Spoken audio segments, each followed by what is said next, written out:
Good morning, good afternoon, everyone. This is Rob Barnett, and I'd like to welcome you to today's BI Energy Exchange, where we talk about our research and the latest developments in energy markets. On today's call, we've got joining from his regular perch in Dubai, Salih Yilmaz, working from home today. Anyone who had been following the news, a little bit of flooding occurring over in Dubai over the last 24 hours, swinging around the globe.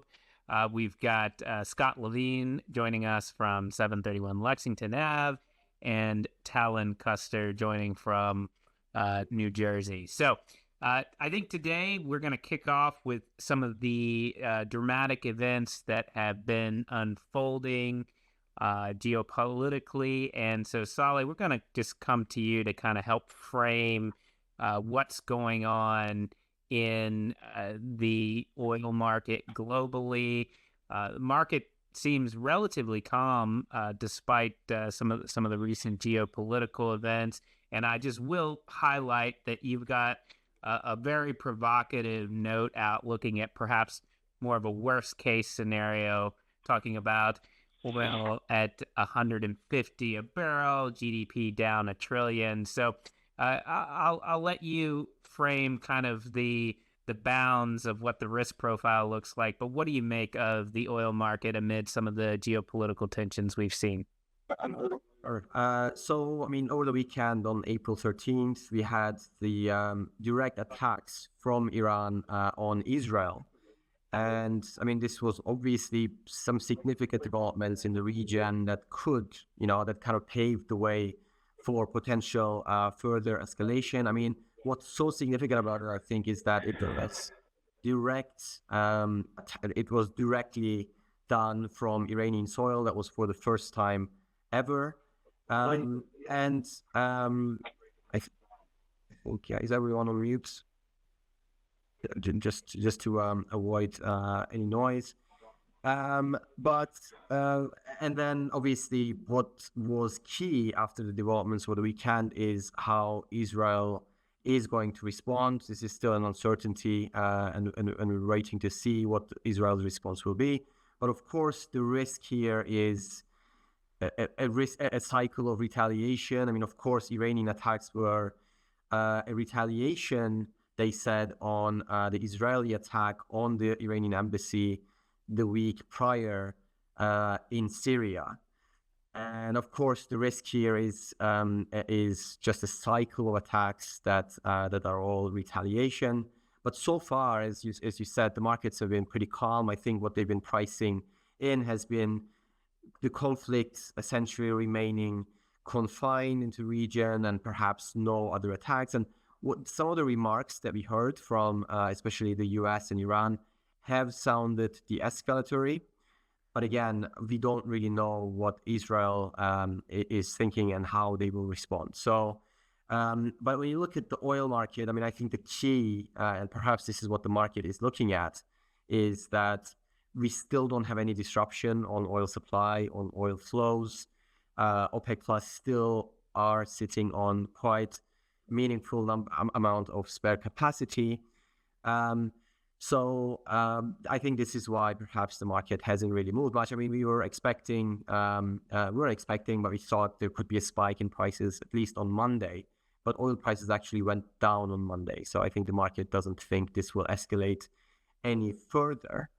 So the note that we put out on Monday was, as you say, talking about the extreme case scenario where this escalates into a direct war between the two countries. It doesn't stop here. And then, of course, in this scenario, the key is that we do start looking at potential attacks on energy infrastructure. Perhaps similar to what we saw back in 2019, the attacks on Saudi Aramco's Abqaiq oil production facility, which for a brief period of time took out almost 5 million barrels per day, which really served as an example of how some of these attacks could be quite disruptive for the oil markets.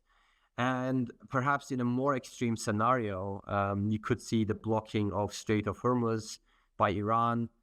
This is an extremely important strait and passage for oil flows. More than 20% of oil flows per day goes to Strait of Hormuz.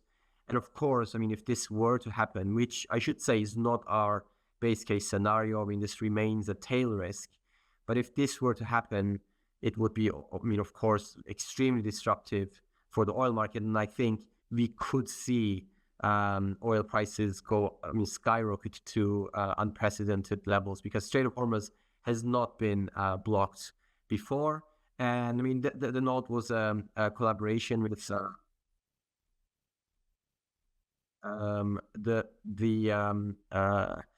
this node was a collaboration with our colleagues at Bloomberg Economics, and their analysis showed that, I mean, a direct war scenario where we do have oil prices shooting up to $150 a barrel or more, and then the VIX, which is an indicator of kind of the uncertainty and anxiety in financial markets, shooting up by 16 percentage points, then 16 points, then we could have almost $1 trillion that could be lost in global output, in global GDP. So again, this remains an extreme case scenario. It doesn't look like we would be getting there, but it is one of the 4 scenarios that we've been looking at. And I'm happy to talk about this a little bit. I don't want to go on for too long. Perhaps I can talk about this a little bit later, but we do have other 3 scenarios in our framework, and this is just a direct war, the worst case scenario in our framework. Okay, thank you, Salih. Very good framing. And I will just highlight, next week on the call, we are going to be joined by a special guest, Gregory Brew, works over at Eurasia Group. He is their Iran expert. He's actually written 2 books on Iran. So I think we're going to go deep on this topic next week. So make sure to catch that. I think it will be pretty exciting. I imagine many of you already know Greg, but make sure to join to hear that discussion. Talon, I want to swing around to you and just get your pulse on the market as well. I think LNG tends to be a little bit more immune to some of these geopolitical factors, but you tell me, how's the market responding? Are you worried about any kind of constraint on Strait of Hormuz or anything like that? Yeah, so European gas prices are up about 25% since April 4th. Asia prices are up about 18% in that period. Iran strikes weren't until April 13th. There was some increased rhetoric and some action there, but a lot of that isn't really the geopolitical risk. It's supply risk. Even Europe is 62% natural gas is full. That's versus a historical average of 43% at this time, right? It's a huge difference, but the region without Russian gas is just so vulnerable to price volatility. So we could see a geopolitical risk premium become an increasing part of that. Depends on what the retaliation is, but a lot of it has to do with supply risk. And just to cover a couple of those points, Freeport LNG in the U.S. has been down or had issues since January. Cameron LNG is undergoing maintenance. There's been reduced feed gas from Sabine Pass and Corpus Christi as well, which signals that they're undergoing maintenance. And then you had unplanned outages at Norway pipeline gas. So that's a lot of supply. That's had an impact on prices. But to take it back to the Middle East conflict, the biggest risk, which at this stage I view as unlikely, would be the closure of the Strait of Hormuz, because that would hinder Qatari exports, right? That makes up about 1/5 of global supply. I mean, in that scenario, we think prices could jump by at least 35%, likely way more, but that would depend on the duration of the closure and how much supply it would affect. And then, the other threat, which we saw briefly a few months ago, was if there was an impact to Israeli gas production. That would hurt Chevron. It would also hurt companies like Shell, ENI, and Petronas, because they have pretty large stakes in Egyptian LNG, which is already at risk and likely affecting those companies because they're importing LNG instead of exporting, trying to mitigate risk ahead of the summer. Similar to last year, they had shortages because of heat waves and things like that. So I don't expect the conflict to end anytime soon. We'll see what the retaliatory cycle is, but definitely looking at price volatility. A lot of it's supply risk. Geopolitics could play an increasing role, but if you see an increase in prices, you could see a lot of Asian buyers that are more price sensitive, like China or Pakistan, stop buying as much, which could, ease some pressure on the prices, but definitely some upward risk because of the geopolitical situation and supply. Okay, thank you, Talon. Scott, let's come around to you. I know some of your service names are active in the region. Is the conflict something that they're worried about? How does it feed into some of the companies that you're thinking about? Yeah, I think that the conflict in and of itself is not a major factor for most of these companies. They tend to focus on onshore, broadly speaking, throughout the region. So unless there's a safety risk backing them, it's typically business as usual. The first of our companies to report will be SLB on Friday. But one other area, I think broadly speaking, and we mentioned this, I think the last time we spoke on this call, there were concerns about the Saudi cutback on spending growth, which was previously announced, plans to expand into offshore fields within the region, Safanaya and Manifa. And so, that will be a key focus, I think, for the earnings season. The initial expectation is that it shouldn't have a meaningful impact on my group, at least the onshore portion this year. However, we did present at a Westwood offshore conference a couple of weeks ago, and it did seem like there might be more of an earlier impact on some of the jackup offshore rig service providers within the market. And specifically, we had heard that Shelf Drilling was informed that they could redirect some of their rigs that were expected to be deployed on Aramco projects to other markets. And so our sense is that we could see more of an earlier impact there on the offshore side in particular. So it particularly as it relates to oil, I should say. And so we'll wait to see what comes of that. But by and large, as far as the conflict within the region, we're not expecting much of a direct impact on the service providers we cover. Thank you so much, Scott. Salih, this is a great opportunity to bring you on.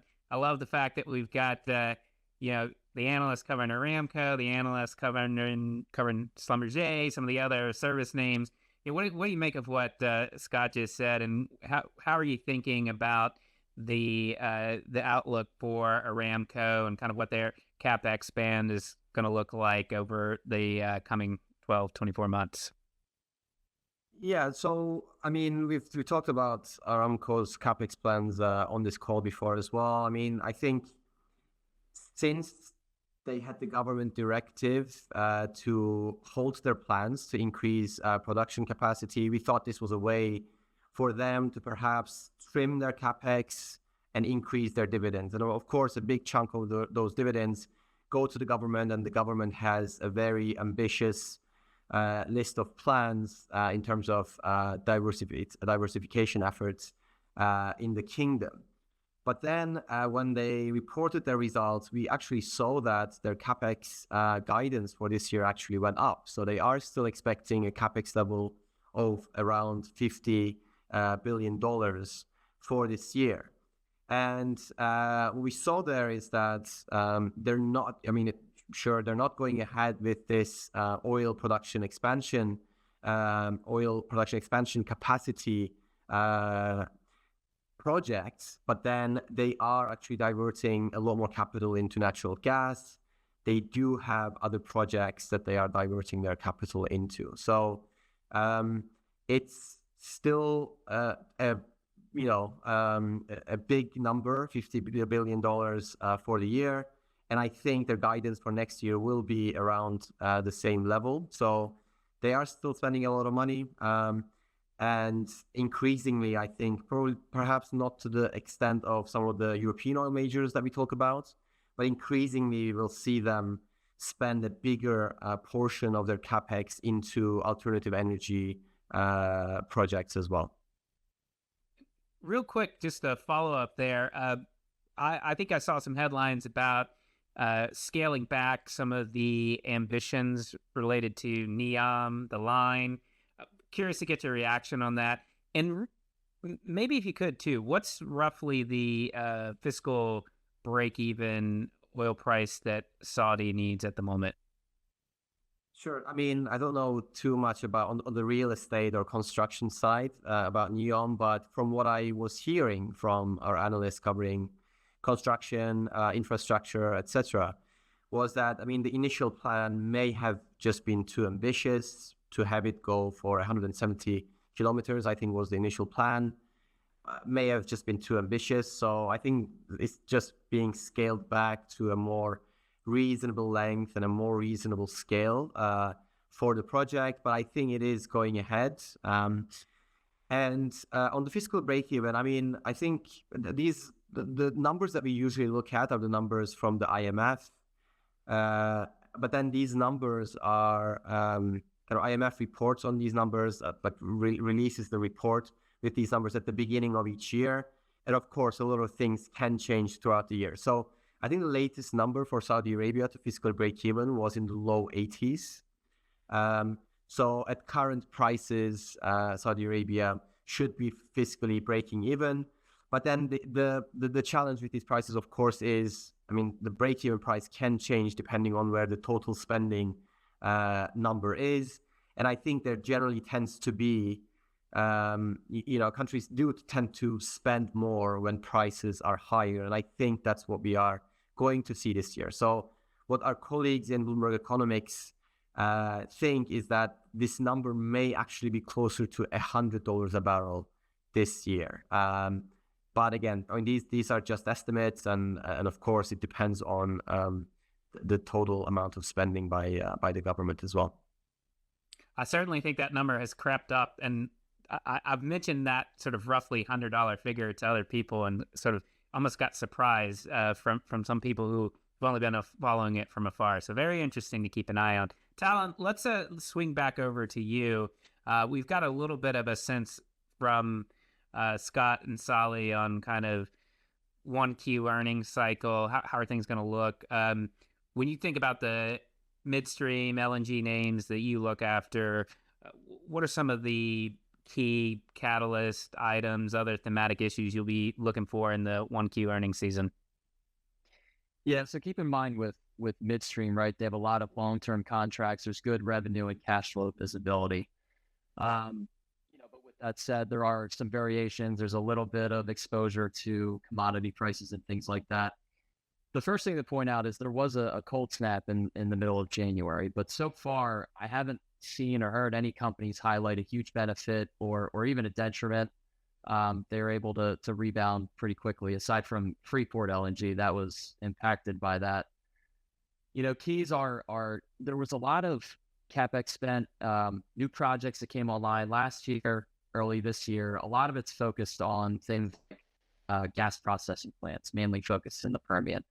One of the keys, we've seen this in the recent past and moving forward, where the key it's for companies to have exposure along the value chain. So oil charge basins like the Permian, right? But there's a lot of associated gas that goes along with that, a lot of gas and NGLs that come. So companies like Enterprise Products and Energy Transfer and Targa that gather gas, process it, ship the NGLs, fractionate the NGLs, and some even export LPG. It's a way to generate incremental fees along the value chain. So it provides an advantage. And then in terms of prices, NGL prices, the challenging comparisons have kind of lapped. Last year it was it hurt some companies, but some purity products, propane even gained in first quarter, which could help companies.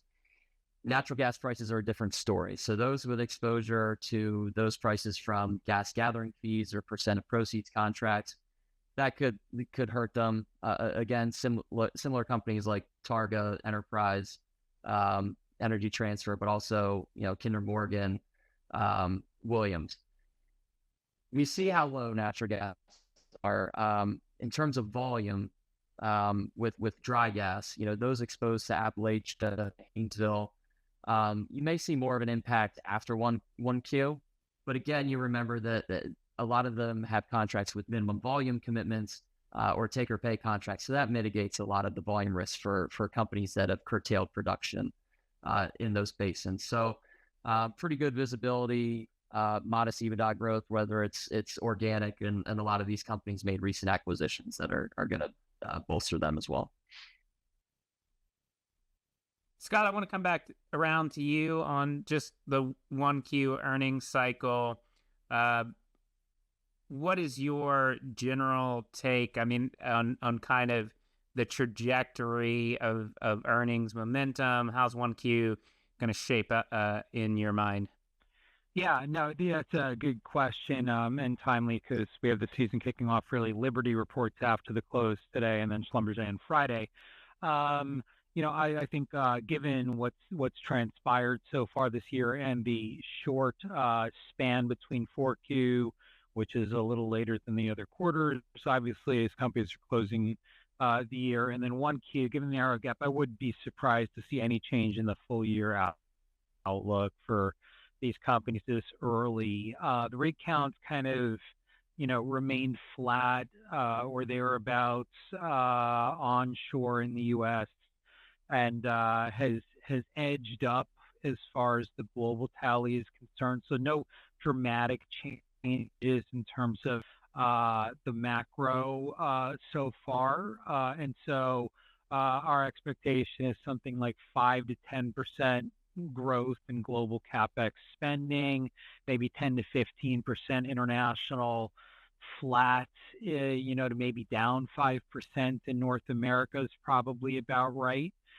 If you look at the stocks, what's interesting to us is, there is no clear subsector that has led coming out of the gate in the first quarter. And those subsectors are the land drillers, the offshore drillers, the pressure pumpers, the large cap diversified. Pretty much, everybody has winners and losers, and nobody stands out as a strong leader. Amongst the big three, Halliburton is the best performer year to date. They're the most exposed to North America, would suggest to us that maybe expectations for weakness in shale spending have washed through these names coming off of last year, which was obviously very disappointing for U.S. land. But I think the market's got kind of I don't think it's disproportionately biased towards one particular group or another at this stage of the game. And winners and losers are fairly equally distributed amongst our subsectors. So we'll see if anyone stands out in particular as the season picks up next week. But our expectation is that guidance will hold with the projections that I mentioned at the outset there, and we'll see if there are any major surprises. Thanks, Scott. I like the title of your recent note, Offshore Contracting Swoon, more likely siesta than cycles in. So make sure to check that out. Let me ask you just another question, just because I noticed you've got a couple of notes on the wire about a just changing subject just a little bit here, but that have seemed to be looking like they're generating a lot of reader interest on, and I'm probably going to pronounce it wrong, but PFAS. It's the forever chemical.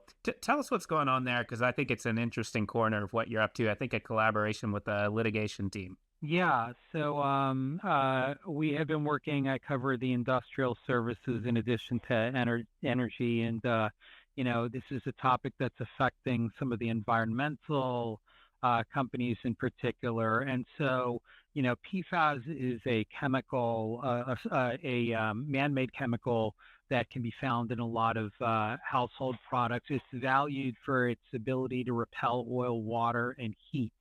And so it's found in things like non-stick cookware, waterproof clothing, stain-resistant carpeting, things of that nature, and has been for decades. It's been manufactured by DuPont and 3M. And so it's been found to be associated with some health issues, and that goes back decades. And the concerns have increased. And as a result of that, there's been a crackdown on their usage. And then DuPont and 3M have agreed to settlements with some of the water utilities on class action lawsuits affecting this. And so why is it timely? It's timely because the EPA came out with regulations last week, actually, specifying contamination limits that are acceptable in the drinking water. There could be some regulations also forthcoming deeming certain types of PFAS hazardous waste. And so, water municipalities are going to have to start filtering for this stuff. And in addition to that, there may be some cleanups that will be required to basically address the health and environmental risks, because these chemicals don't naturally degrade on their own. And so we've made an effort, an attempt to size the market, and our research, does that. We see it potentially being $300 billion and spend $200 billion worth that may be addressable by the environmental companies. And so it's quasi energy chemicals related, but it can have very broad implications because so many consumer product companies can be affected by this. And we'll continue to monitor the regulatory developments as they come and continue to write on this. It's timely with the EPA taking serious action now, and there being a lot of debate in the marketplace about who should pay for this and how much, and so on and so forth. So thank you for bringing that up. Fantastic. Okay, let's do a quick round robin just on kind of the summation of where things look now that we've got 1Q in the rearview mirror. And I'm just going to highlight two companies from my franchise. In Europe, take a look at Vestas. They're coming up reporting soon. They got highlighted as a top 10 company to watch for 1Q. We're looking at what's going on with their order book. They've got a pretty sizable backlog. How did it grow, not grow, these kinds of things. What's the average selling price coming in? We have seen an incremental recovery in their performance, and we have seen them swing back to profitability versus some of the issues a couple years ago that really affected all the players in the wind turbine supply chain. Swinging over to the U.S., I would highlight First Solar, also another company that got called out sort of broadly as a company to watch in the region. Key energy transition name. Similar things that we'll be watching. What's going on with the backlog? One of the things that's quite fascinating about First Solar is they're sold out through 2026. So I guess the question is going to be, did they continue to build their order book?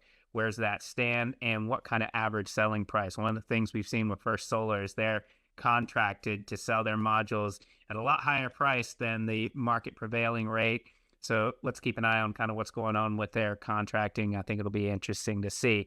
So let's swing around the world here. Salih, we'll come over to you first. Give us a sense. What are key names and key couple of things you're watching for 1Q? One company that I've been watching that I'd like to mention is SABIC, which is the Saudi chemicals giant. I nominated it as one of the 50 companies to watch done by Business Week, and it was actually picked. And our thesis for it was that, generally the chemicals names are a proxy for how well the global economy is doing. And as you can imagine, they've been under a lot of pressure, but we thought that a turning point might be around the corner. And this is starting to be reflected in SABIC's share price, and I think pretty soon in their earnings as well. But particularly, of course, this is the global economy doing well. Perhaps a couple of rate cuts would be good for the whole space. But specifically for SABIC, I think the key with them is that they have a pretty low and fixed feedstock structure, just being in Saudi Arabia and having a massive government backing. So this really exposes them very well to elevated oil prices. So because our outlook for crude oil is quite constructive, this really benefits a company like SABIC because oil prices go up, the prices of their products go up while their costs essentially remain broadly stable. So with that in mind, we think they are pretty well positioned, and I think starting from their 1Q results, we will see this in their earnings as well. Talon, let's swing over to you. Yeah, so one thing I would highlight is M&A in the space. It's for a couple of years. We expect it to continue, and a couple of names highlight in general in terms of 1Q earnings and recent acquisitions. Kinder Morgan reports after market today, they acquired STX Midstream, which really boosted their interstate Texas pipeline capacity, boosts already high exposure to LNG exports and Mexico exports. Let's see how they integrate that and synergies. Another company which reports in, I guess, a week or two, MPLX, they made some bolt-on deals in terms of Permian gas gathering and processing.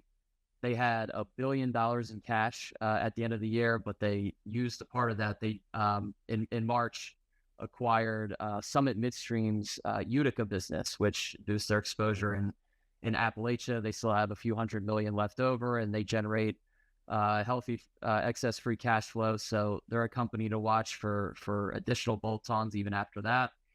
And then another one is ONEOK, which is mainly focused on Bakken NGLs, but Bakken doesn't get it's not in the limelight like Permian, but it is oil driven. So there's been pretty good production growth there still, which again drives some associated gas and NGLs. And they made that Magellan Midstream acquisition in September last year. So it was a completely disparate business, not really any overlap because Magellan focused on refined products. So I'm interested to see how well they integrate that and how they actually extract some synergies. Okay, Scott, over to you. Yeah, stick with the acquisition theme. Schlumberger, did a purchase of Champion X, announced an agreement to merge with them. That's predominantly a production chemicals company, and that's the first deal that we've in quite a while. It's sought about $8 billion. So there may be some questions regarding that deal and whether we see additional deal flow in the space, broadly speaking. Another to watch maybe is Baker Hughes. So Baker Hughes is kind of off to a slow start this year. It was the strongest performer of the big three last year, but I think some concerns about LNG have been weighing on them and whether the cycle is slowing or may slow going forward have been weighing on that stock. So it'll be interesting to see what they have to say about the LNG market and new FIDs, so on and so forth. And maybe the last one that I would highlight is in pressure pumping. So ProFrac, which was a laggard last year, announced on their fourth quarter earnings call in March that they are going to shift strategy somewhat and go for market share more this year. And so that may be disruptive. We have Liberty reporting after the close today. They're one of the larger players within the pressure pumping space that performed well last year. It'd be interesting to see if there are any knock-on effects associated with increasing competition within the pressure pumping industry or not. And so we'll see what transpires with them after the close today and on their call tomorrow morning. All right, fantastic. Couple of quick announcements. One is that, again, highlighted earlier, but next week we've got Iran expert Gregory Brew from Eurasia Group joining us. Please make sure you attend next week. If you know anyone else who wants to learn more about how Iran feeds into the global energy equation, make sure to spread the word. And I'll send a follow-up email just after this call concludes. If you've got other experts, energy people that you want us to have on, let us know. We'll try to get them to join. A couple of other things. One is, we are not just faces on a screen. We regularly do events. Salih's got an event tomorrow in Dubai with the American Business Council on energy transition. Ping myself, ping Salih if you want details on that. We're happy to get you the information so that you could join. Another idea is that myself, Scott, Talon, Will Hares, Vince Piazza, we're percolating on an event that's going to happen the week of June 3rd in New York. So keep an eye out for that, but very likely to be Wednesday, June 5th. And so again, we don't want to just be faces that you see on a screen. Come say hello in person. We can talk shop. We'll have some deeper conversations on the topics we covered here today, and really anything that is relevant in energy markets. And so just ping us if you want details on any of those in-person events, and we look forward to being in touch. Take care, everyone. Have a great rest of your week.